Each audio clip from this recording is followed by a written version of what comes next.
నమస్తే, welcome to Sakshi business. నేను షాహిదా.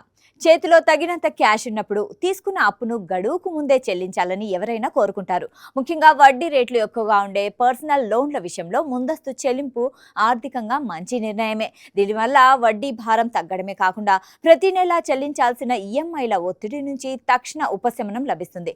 కాగా లోన్ తీర్చగానే క్రెడిట్ స్కోర్ ఒక్కసారిగా పెరుగుతుందని చాలా మంది భావిస్తుంటారు. కానీ వాస్తవం ఎందుకు భిన్నంగా ఉంటుంది. అప్పు తీర్చడం వల్ల మీ ఆర్థిక పరిస్థితి మెరుగుపడినా క్రెడిట్ స్కోర్ పై దాని ప్రభావం వెంటనే కనిపించకపోవచ్చు. మీ క్రెడిట్ స్కోర్ కేవలం అప్పులు లేకపోవడం పైనే ఆధారపడి ఉండదు. గతంలో మీరు అప్పులు ఎలా చెల్లించారు, ప్రస్తుతం ఎంత అప్పు ఉంది, ఎన్నేళ్లుగా క్రెడిట్ కార్డు వాడుతున్నారు, మీ వద్ద ఎన్ని రకాల రుణాలు ఉన్నాయి వంటి అనేక అంశాలను క్రెడిట్ బ్యూరోలు లెక్కిస్తారు. ఒక వ్యక్తిగత రుణాన్ని ముందే తీర్చేసినప్పుడు మీ క్రెడిట్ హిస్టరీ నుంచి ఒక రుణ ఖాతా తగ్గిపోతుంది. తక్కువ క్రెడిట్ చరిత్ర ఉన్న వారికి ఉన్న ఒక్క అప్పు తీరిపోతే క్రెడిట్ బ్యూరోల వద్ద విశ్లేషించేందుకు తగినంత సమాచారం ఉండదు. దీనివల్ల స్వల్ప కాలంలో స్కోరు పెరగకుండా అలాగే ఉండటమో లేదా కొద్దిగా తగ్గడమో జరగవచ్చు. రుణ సమాచారాన్ని బ్యాంకులు ప్రతి 15 రోజులకు ఒకసారి క్రెడిట్ బ్యూరోలను నివేదించాలని ఆర్బీఐ మార్గదర్శకాలు చెబుతున్నాయి. బ్యాంకుల అంతర్గత ప్రక్రియల వల్ల మీ క్రెడిట్ రిపోర్ట్లో మార్పులు కనిపించేందుకు కొంత సమయం పట్టొచ్చు. రుణాన్ని ముగించే క్రమంలో క్లోజ్డ్, సెటిల్డ్ అనే 2 పదాలు చాలా కీలకమైనవి. వీటి మధ్య తేడా తెలియకపోతే భవిష్యత్తులో కొత్త రుణాలు పొందడం కష్టమవుతుంది. అసలు వడ్డీ కలిపి బ్యాంకుకు చెల్లించాల్సిన మొత్తం బాకీని పైసా వదలకుండా చెల్లిస్తే ఆ రుణాన్ని క్లోజ్డ్గా పరిగణిస్తారు. ఇది మీ క్రెడిట్ రిపోర్ట్పై సానుకూలంగా ప్రభావం చూపుతుంది.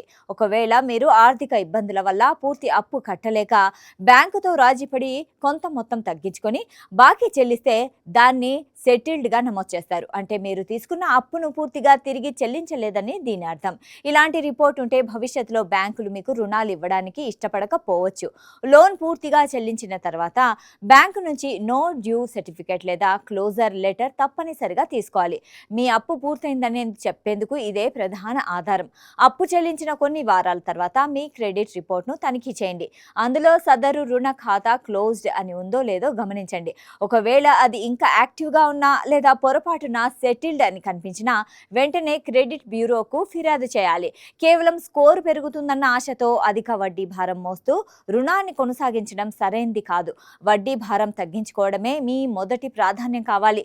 రుణాన్ని తొందరగా తీరిస్తే మీపై ఉన్న భారాన్ని తగ్గించి ఆర్థిక స్వేచ్ఛను ఇస్తుంది. స్కోర్లో చిన్నపాటి మార్పులు సహజమే అయినా దీర్ఘకాలంలో మీరు చూపే క్రమశిక్షణే మీ క్రెడిట్ స్కోర్ను పెంచుతుంది.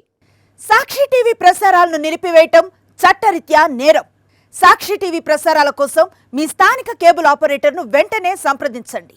డిటిహెచ్లో, ఇంటర్నెట్లో కూడా సాక్షి టీవీ ప్రసారాలను వీక్షించవచ్చు.